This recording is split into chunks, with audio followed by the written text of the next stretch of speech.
নমস্কার, আমি শুভ। আপনারা দেখছেন জিটিভি, দ্রুত হচ্ছে সবার সাথে। 8ই মে অর্থাৎ বুধবার বহরমপুর প্রদেশ কংগ্রেস কার্যালয়ে সাংবাদিক বৈঠক করলেন বহরমপুর প্রদেশ কংগ্রেস সভাপতি তথা সাংসদ অধীর রঞ্জন চৌধুরী। উক্ত সাংবাদিক বৈঠকে তিনি যা যা বললেন চলুন আমরা তা শুনে নিই এবং আপনাদেরকেও শোনাই। না, সেগুলো যারা দায়িত্বে আছে তাদেরকে সেগুলো নোটিশ করাতে হবে। এগুলো তো আমাদেরকে যারা দায়িত্বে থাকবে বা যারা এলাকায় থাকবে আমাদের পার্টির ওয়ার্কাররা বা যারা ভোট করে তাদেরকে এগুলো কেন্দ্রীয় নির্বাচন কমিশন নোটিশে আনতে হবে।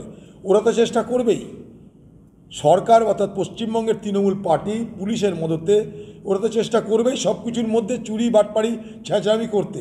সেই ছ্যাঁচড়ামি যতটা ঢোকা যায় 100% সব কিছু ঠিক হয়ে গেছে কথা বলছি না, কিন্তু একটা কথা কি, মুর্শিদাবাদ জেলায় কোনো বুথ তৃণমূল দখল করে ক্যাপচার করে ভোট করেছে এরকম খবর আমাদের কাছে নাই।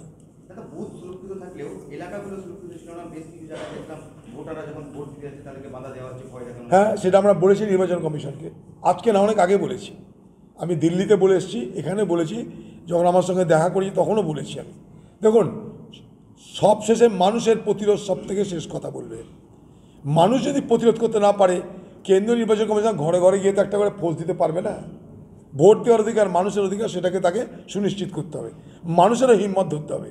বাকি নির্বাচন কমিশন তার কেন্দ্রীয় বাহিনীর সব জায়গায় আছে, মানুষের ভয় পাওয়ার কোনো কারণ নেই।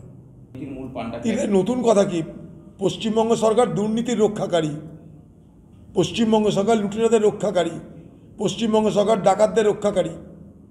এ তো সবাই বলছি আমরা প্রতিদিন একই কথা রিপিট করে কি করবো বলো। এসএসসি যেমন মমতা ব্যানার্জি শেখাচ্ছে তেমন বলছে, কোর্টে ধরা পড়ে আছে সব একের পর এক। এসএসসি নিজেরও বিপদ বাড়াচ্ছে, যারা চাকরি প্রার্থী যোগ্য অযোগ্য সকলের বিপদ বাড়িয়েছে। সব থেকে বড় অযোগ্য তো এসএসসি। এরকম হলে আমরা প্রতিবাদ করব, রুখবো, একতরফা তো কিছু হবে না। এখানে ইলেকশন কমিশন আছে, তার নেতৃত্বে আমরা ইলেকশন করছি। তৃণমূল জানে যে তৃণমূল হারবে, তাই তারা আজকে হিংসার আশ্রয় নিচ্ছে, কারণ পরাজিত হয়েছে তারা, সেটা জেনে গেছে। গতকাল যে নির্বাচন হয়েছে তাদের দুটো আসনে তাদের পরাজয় সুনিশ্চিত। ফলে এগুলো এটা একটা ক্ষোভের প্রকাশ, হতাশার অভিব্যক্তি। তবে এগুলোর মোকাবেলা হবে। এখানে তো মুর্শিদাবাদে একতরফা কিছু হয় না। ভালোই করেছে। আমার পোস্টার থেকে যদি আমাকে মুছে দেওয়া যায়, তাহলে যারা করছে তারা মূর্খের সঙ্গে বাস করছে। শুধু তা না, খোকাবাবুর পায়ে যাতে না লাগে, ননীগোপালে যাতে চোট না লাগে পায়ে, যে রাস্তা দিয়ে যাবে সেখানে সব বাম্পার ভেঙে কাল গুঁড়িয়ে দিয়ে সব পিচ রোড হয়ে গেছে। ওই রাস্তা দিয়ে আমিও তো যাই, সব পিচ রোড হয়ে গেছে, বাম্পার বলে কিছু নাই।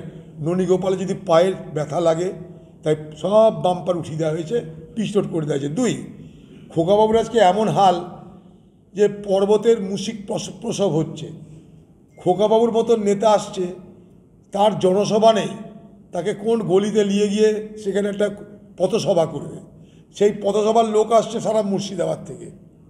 বড় দুর্ভাগ্য যে খোকাবাবুর জনসভা করার ক্ষমতা নাই, পথসভা করতে হচ্ছে। সেই পথসভার লোক আসে সারা মুর্শিদাবাদ জুড়ে।